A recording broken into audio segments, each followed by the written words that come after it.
So let's actually try a round together. We are just in time to join this one. First, we'll take a look at what settings we're using. Right now, we are judging by descriptions. But, there's normal. So let's take a look at normal judging. First of all, we start with a blank canvas. On this blank canvas, I can draw. I can type.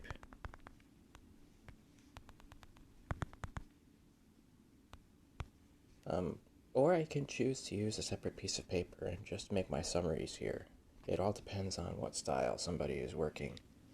When I am done making my predictions or sketches or descriptions of what I expect the winning photo to be, I click on the check mark. In normal mode, I choose between two photographs, and I am judging what I did, which I can look back at. I'm judging what I did against these two pictures, and I say, which one did I feel? Which one did I see? Which one did I smell? Which one did I taste? Which one did I touch? Mentally, what do I think my vague impressions or detailed sketches match? I am not actually going to choose one, but I can play with the slider. I can choose at what confidence level I feel my images matched or my impressions matched these photos. At the higher confidence levels, my score will go up more if I'm correct. At the lower confidence levels, my score will go up less if I'm correct. But on the other side, a lower confidence hedges against expectations of maybe not being right. So if I am incorrect at a 10% confidence level, I will lose less points than I do if I'm incorrect at a 100% level. Now, this may seem really strange, but the biggest problem that people have when playing this game is that they either believe they see the wrong image, or they believe that they have impressions that are a combination of both images, in which case it can be difficult to decide where to choose. Somebody can effectively skip the round by choosing a 0% confidence, and I don't believe it affects their score at all. But after playing around with normal mode, I would say it's not my favorite.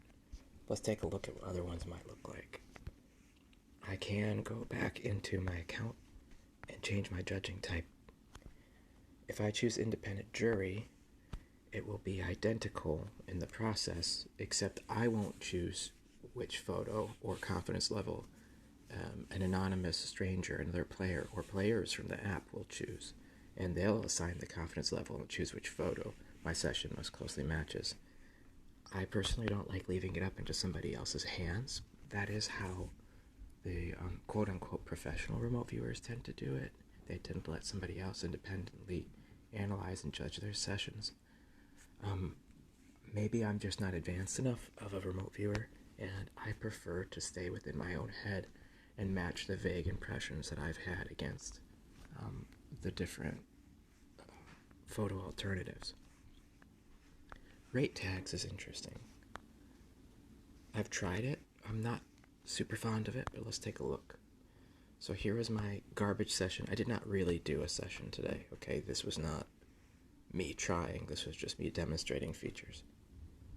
When I go to judge, I'm given a list of words and phrases, and I can independently state how likely I feel these words are to represent the winning photograph. So if I had an impression that reminded me of a static object arranged on a plane, then a still life might match very well, and I could say, well, yes. And if I had a sensation that something was maroon, well, then by all means, I would say, yeah, I think maroon or maybe purplish color. Okay, I'm going to call that likely. Christmas, no, I did not get any feelings of Christmas. Couch, no, there wasn't any feeling of anything soft or large.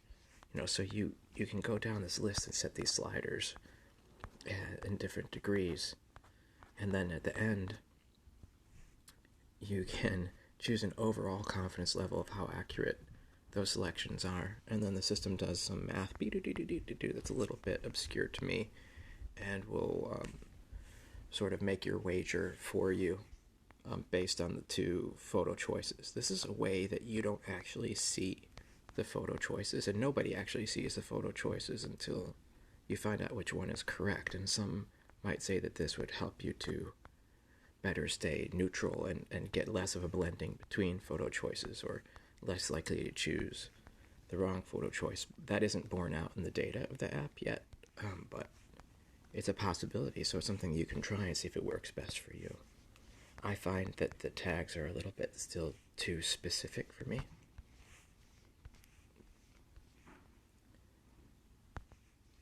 I prefer to, let's see, there's also Scrambled Mode. Scrambled Mode will let you, it's very much like the normal mode, except you're not seeing the pictures in whole. You're seeing them scrambled around like a child's puzzle, sliding puzzle, for example. And this way you can still get a gist of what's in the photo, but you haven't seen it exactly the way that it will be when you finally receive feedback of which one is right and wrong. And arguably this might also defend against some of the problems of having impressions of both photos of the wrong photo, but I'm not sure that that's borne out in the data either. I don't see a super advantage of this mode, just because it's still pretty obvious what the photos are.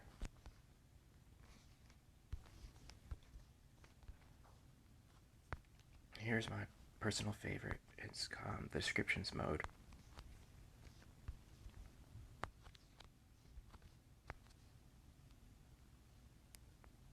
Here I have text paragraphs, and instead of seeing photos, instead of seeing photo choices, I am going to choose between these two descriptions. So if my feelings are very vague, if I had a feeling of something that might have been round and smooth and hard, but I have no real idea of what it is, I might read through these descriptions and then sort of try to imagine how those impressions fit into that scene. And here I'm reading that there are several egg-shaped objects. Well, those might be round and those might be smooth and hard, and if that matches my vague impressions, then I would say, yeah, this is a more likely candidate to me, even if I didn't get anything about something that felt like a person, or I didn't see any white checkered shirt or anything like that. And if all I had was an impression of round, smooth, and hard, and I read that there's several large egg-shaped objects, then I say that's a potential match. And I have to look at the other description too.